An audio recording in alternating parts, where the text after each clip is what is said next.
Hello, Googleization Nation, and welcome to the Future of Leadership, a GGG Unleashed podcast with thought leader Paul McCarthy.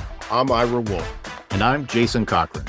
In each of Paul's episodes, we'll cover practical insights, tips, and executable activities to get you thinking about the future of leadership in your organization. Let's begin. It's time to reframe the narrative. It's time to create the conditions for our leaders, leadership teams, and organizations to have open and honest conversations that matter. I'm Paul Mack from Paul Mack Leadership, just a poor boy from Shepherd's Bush, challenging the way things are done. I've adopted a counterintuitive approach to the future of leadership that's starting to gain traction. What I'm sharing is raw, it's unconventional, but it's always focused on having the conversations we need to have. Through our work, research, and understanding of current and future trends in leadership, we now know that organizations will increasingly need a different philosophy, mindset, and approach to support their organizations and leaders to navigate ongoing disruption. Fired Leadership, as you'll see, introduces the 5 critical leadership qualities that leaders and organizations will need to successfully navigate this ongoing disruption. Currently, leaders who demonstrate these 5 critical leadership qualities are being sidelined, marginalized, and even fired when they display them. No other leadership philosophy, program, or practitioner talks about these future leader qualities as being critical to the future of leadership, and yet the research clearly corroborates their increasing significance to a leader's ability to lead effectively. In these next 5 episodes of the GGG Unleashed series, we'll introduce each of these leadership qualities and show you at a high level how to define this leadership quality in your leaders, what it's like when a leader exudes this leadership quality, and the impact on your organization of a leader who demonstrates this leadership quality. By the end of each episode, you'll have some tips to help you and the organization to begin to identify, recruit, onboard, and develop leaders in your current leadership pool and future leadership pipeline who have these much needed 5 critical leadership qualities that we'll need for the future.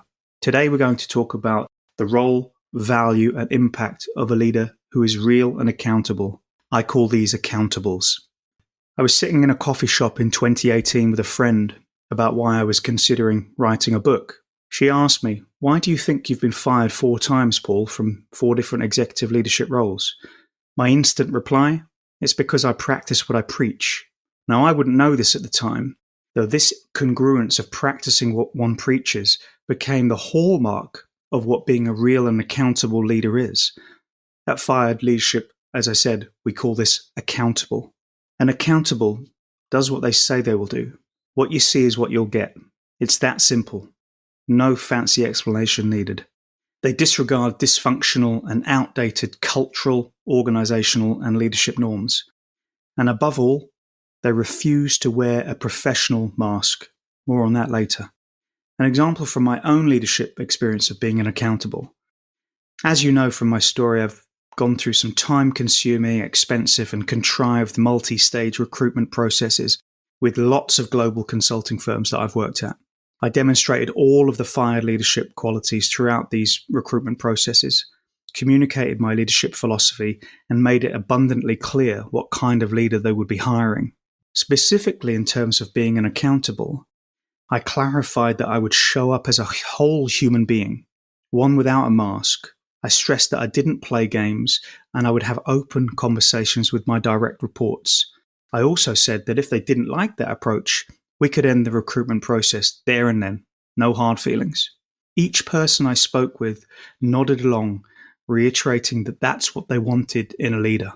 Now, in retrospect, I see they didn't believe. They didn't believe I would literally come as advertised. After all, they used the same vernacular, knowing that in practice, nothing ever changed.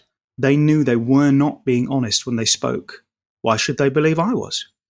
They expected me to do what they did, say the right buzzwords, give a disingenuous smile, and put none of it into practice.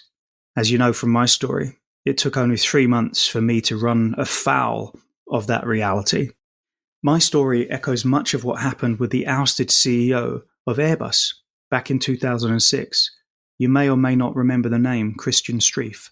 Christian was appointed as the CEO by the Airbus board after a 12-month recruitment effort and fired after just 3 months by that same board for adopting a back me or sack me campaign, which was based on the strategy that he presented to the board and, by the way, they agreed to as part of the recruitment activities about how to consolidate and turn around the business that was failing. It was failing to maintain its market dominance. Christian Streiff refused to play the political game, opting to do what he thought was right for the wider company. For being unaccountable, he was fired. For such a simple point and simple concept of practicing what one preaches and doing what they say they will, the research in this field is incredibly complicated, it overlaps, and it's contradictory. A plethora of seemingly interchangeable terms are used and misunderstood to explain what being unaccountable is. For instance, compassionate leadership, servant-based leadership, human-centered leadership, authentic leadership, empathetic leadership, and vulnerability. Let me just simplify this for you folks. Being unaccountable as a leader is at the core of all of these terms. Research conducted by Charn, McAllister, Sherry Moss, and Mark Martinko, referenced in the notes, suggests that a recent trend in leadership is to define a new style of leadership, i.e., authentic, ethical, etc., and then demonstrate how following its principles can improve performance. As such, there's been an unending proliferation of leadership styles that have been espoused by researchers and practitioners alike. In fact, within the top 6 management journals over the last 5 years, they found 134 articles on leadership promoting at least 29 different leadership theories, including authentic, transformational, charismatic, ethical, and servant-based leadership. A similar search they did over the past 5 years of HBR articles resulted in at least 161 articles dedicated to discussing various leadership theories and styles. The forms of leadership espoused in these articles were similar to the ones they found in academic journals, but also include other unique styles such as artful, humble, and many others. So my question to you as you look at all of this is, how can your organization afford not to embrace leaders who are real and accountable? And also, think of leaders who do what they say they will. How are they perceived in your organization? One of my clients that I worked with in the healthcare sector espoused being real and accountable, but their behavior demonstrated the exact opposite. As part of a strategic planning workshop, I was helping them to distill their priorities for the next 3 to 5 years. The leaders were enthusiastic, they showed up, they were accountable, and they even embarked on an accountability initiative to allocate initiatives to each leader. However, when we started that process to actually put names in the boxes, as it were, silence. This is typical of what I've seen. These leaders and hundreds others I've worked with seem to lack the ability to be real and accountable, despite indicating that they were. Now, if we delve deeper into what this also indicates, this is an example of what I call the 3 data points, and I've seen it across all industries, all sectors, and at all leadership levels. Despite that research I referred to above, there seems to be an incongruence in terms of the modern day approach to being a leader in today's organizations, and it's worrying.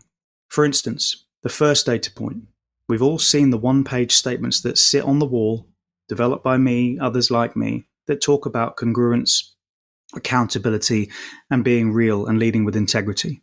The second data point is we go into those offices of those leaders and we see the books that are on the shelves. And the third data point is the way that leaders then themselves lead and the way they interact with others. There's a complete incongruence between those 3 data points. And few want to openly discuss this because it's uncomfortable, and it's an uncomfortable truth about what it's like being a leader in the majority of today's organizations. Now let's give an example of how being a real leader is good for business. The name Nick Cirillo may not mean anything to you at this point, though Nick embodies the art of being a real and accountable leader, and accountable.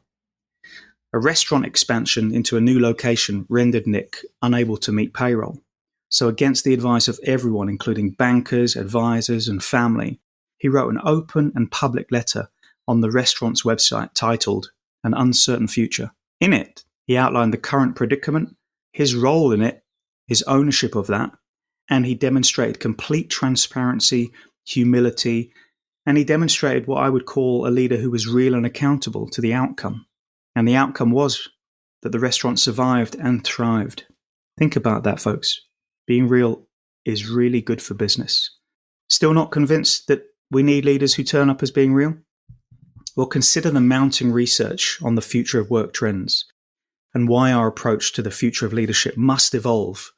Let's take a look at the fraction of research on this. You may already be familiar with Frederick Laloux, Reinventing Organizations. A summary of his book can be found in the show notes. The key point from this research indicates that organizations will increasingly be driven by a wider sense of mission and purpose. This is commonly referred to as a foundation of teal-based organizations in Laloux's work. And teal-based organizations are characterized by three things: a sense of evolutionary purpose, where people are aligned to a wide mission; wholeness, where people are encouraged to show up as themselves without a professional mask, bringing all of who they are to work instead of a narrow professional self; and thirdly, integrity and authenticity. Believe it or not, and whether you want to accept it or not, in our current organizations, there's an expectation that we show up to work with a professional mask, a professional self. It pushes us to wear this mask. Some will deny this, but for most, it's absolutely essential that they keep wearing a mask because we're used to it. Now, leaders who are real and accountable are uniquely positioned to evolve organizations as part of the future of work, and they don't wear masks. In fact, they're always accessible to those who need them. They seek feedback on their own blind spots and their own areas to improve. They're always acting in a collaborative manner in every interaction. And as I said, they don't wear professional masks. One last example of this, if you're interested in seeing how to embody this characteristic of being real as a leader, is from Darren Childs, former CEO of UK TV. To demonstrate his authenticity and to build trust, Childs placed a post box on the stage during his leadership team Q&A, and he encouraged people to put questions into the box that he selected live on stage to be answered by him and his leadership teams. No rehearsed responses, no canned responses, no plants in the audience, just bare bone, real and accountable leadership. This example shows how UK TV was embodying the idea of being real as part of the leadership that was being seen. They were being seen as transparent, and this was critical to build organizational and leadership level trust. A couple of questions for you. How does being real or not real manifest in your leaders? How does your organization actively encourage leaders or discourage leaders from being real? And how can being real and accountable as a leader enhance organizational trust in your organization? Think about that. Let me tell you about Sarah. That's not her real name. Sarah was one of the up-and-coming consultants at a consulting firm I worked at. Typical scenario, you'll understand. She was overworked to the point of burnout and refusing to say no because she thought saying no would ruin her career. We all know the type. End of the day, I left the office, heard her crying. She was burned out. Her boss was toxic, who was my peer. She was also my boss. And her work was suffering. She was suffering. Her clients were suffering. The team she worked with was suffering. I displayed empathy and understanding and compassion about her situation. I could have left the office, but I didn't. I took her out for a drink and I wanted to better understand her challenges. Together, we devised a plan to support and prevent Sarah from leaving the consulting firm. And she thanked me profusely. Her work improved, her ability to interact with colleagues and deliver great work. All of that improved tremendously. She also mentioned it to her boss one day about how grateful she was for my support, because that's what real and accountable leaders do. They help others genuinely and expect nothing in return. A few days later, I was reprimanded by my boss for being, and I quote, the kind of leader that the consulting firm did not want. Now I ask you folks, is demonstrating empathy and being real, despite working in an employer of choice, something that you want to encourage in your organization or discourage? Let me just remind you about some of the costs that ignoring Sarah and the situation around Sarah results in. We've already talked about in previous episodes, $8 trillion and counting every year that Gallup estimates in global disengagement. And SHRM recently demonstrated in the US alone, in the last 5 years, the cost of a toxic organizational culture is $223 billion. Interestingly, research from DDI in 2023 in their Global Leadership Forecast, which surveyed over 15,000 leaders, found that across all industries and cultures, one of the commonalities that defines great leaders, it's empathy. In our work, we show that empathy is critical to a leader's ability to be real. Now let's take a well-known example. The CEO of Patagonia, Yvon Chouinard, still has lunch in the cafeteria of the company headquarters every day with his fellow staff, and he pays for his own lunch too. His philosophy? Well, to sit with his staff, have lunch with them, and talk about things that make us human. There's no culture of hierarchy, no leaders wearing masks, no cultural norm of company leaders sitting at different tables than staff. Just the CEO sitting down as one person, eating lunch with another person. Consider stories like that of the Patagonia CEO as we introduce some findings from DDI's 2023 Global Leadership Forecast, specifically from the section Crisis of Trust in Leadership and Purpose. Employees are 5.3 times more likely to trust leaders who regularly display vulnerability. And if leaders genuinely acknowledge their failures or shortcomings, they were 7.5 times more likely to maintain trust over those that did not. Some questions for you to consider. What happens if we don't expect and embrace our leaders, both current and future, to be real and accountable? What happens if we discourage leaders from being real? And how can encouraging leaders to be real in the workplace maximize every leader's potential? How can it improve morale? And how can it reduce turnover? In this episode, I shared the third of the Fired Leader qualities, real and accountable, a critical future leadership quality for how organizations identify, recruit, onboard, and develop leaders. By now, I hope you've learned why they're important and how to identify leaders who are what I call accountable. Take time to digest what you've heard in this episode and ask yourself, in the context of the future of work, why is it increasingly important that organizations seek to identify, cultivate, and embrace leaders who are real and accountable? How might you or your organization's approach to leadership need to adapt or change in order to see and embrace the value of leaders who are real? How likely are you to trust your peers or leaders in your organization if they're not being real? And I'd like you to identify 1 to 3 activities you can conduct right now that will positively impact how leaders who demonstrate this quality are identified, recruited, and onboarded in your organization. If you're seeking more insight into how leaders who are real and accountable are identified or want to understand the impact that they can truly have, reach out to me on LinkedIn and we'll send you a Fired Leader Handbook. Message me handbook. We also run Fired Leadership Labs to help hiring managers, chief people officers, VPs of HR to understand these fired leader qualities and how to integrate them into how leaders are identified, recruited, onboarded, and developed. And the other thing, we've developed the world's first leadership program on fired leadership. It's being deployed to a range of different beta audiences as we speak from different organizations around the world.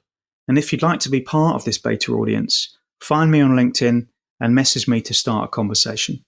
Until the next time, be well and be real. That's it for today's episode. Thank you for tuning in and learning about the future of leadership. We'll be back next month with Paul for another episode. But until then, please visit Paul's website for additional resources at paulmacleadership.com. And until next time, don't let the shift hit your plans.